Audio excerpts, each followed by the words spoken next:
កម្ពុជាគួរយល់ដឹង1ដោយហេតុតែវាកើតឡើងឥតល្ហែលតាំងពីឆ្នាំ1953មកជំលោះព្រំដែនជាមួយប្រទេសខាងលិចយើងជាបញ្ហាមួយរំរៃម្ល៉េះហើយរាល់ដំណោះស្រាយនៅឆ្នាំ1962នៅឆ្នាំ2013ឬក៏នៅឆ្នាំ2025នេះបើសិនជាសម្រេចបាន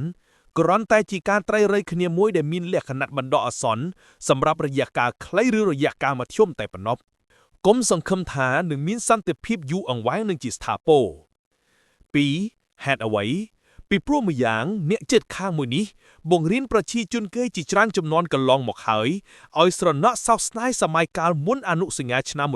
1904និងសន្ធិសញ្ញាឆ្នាំ1907រវាងគេនិងបារាំងដែលកាលនោះជាអាណាព្យាបាលនៃកម្ពុជារបស់យើង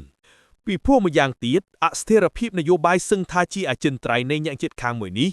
ពិសេសតាំងពីឆ្នាំ2001មកជំរុញថ្នាក់ដឹកនាំឱកាសនិយមមួយចំនួនរបស់គេ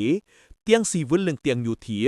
ឲ្យផ្ទេររឿងរ៉ាវផ្ទៃក្នុងមកជាបញ្ហាព្រំដែនគោលដៅគឺសាកល្បងនាំមកវិញនូវស្ថិរភាពជាតិនិងពង្រឹងឯកភាពជាតិរបស់គេឡើងវិញតាមរយៈការបង្វែរកំហឹងប្រជាជនគេមកលើយើងដោយចង្អុលមុខយើងនឹងចោទយើងផ្ដេសផ្ដាសថាបាននឹងកំពុងបន្តឈ្លានពានទឹកដីគេអញ្ចឹងហើយបានជាពីរដ្ឋាភិបាលមួយទៅរដ្ឋាភិបាលទៀតគេទទួលស្គាល់រួចកឹកកុកមិនព្រមទទួលស្គាល់វិញសន្ធិសញ្ញាសេចក្តីសម្រេចចិត្តរបស់តុលាការអន្តរជាតិផានទីផ្លូវការនិងកិច្ចព្រមព្រៀងផ្សេងៗ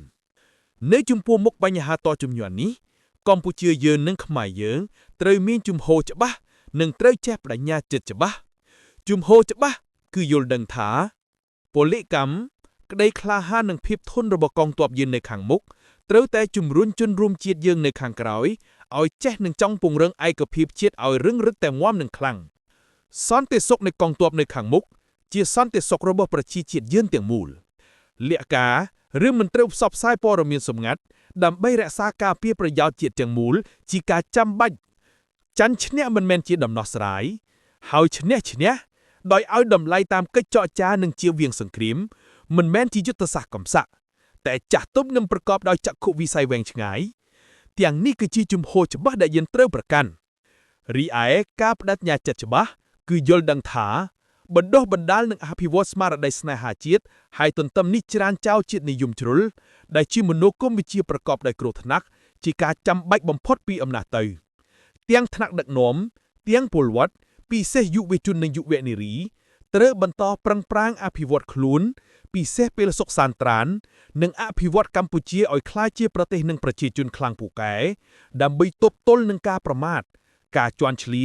និងការឈ្លានពានដែលនឹងនៅតែបន្តកើតឡើងមិនយូរមិនឆាប់ក្នុងអនាគតកាលជិតទូចឆ្ងាយអត្ថបទទាំងស្រុងរបស់លោក Jean-François Teng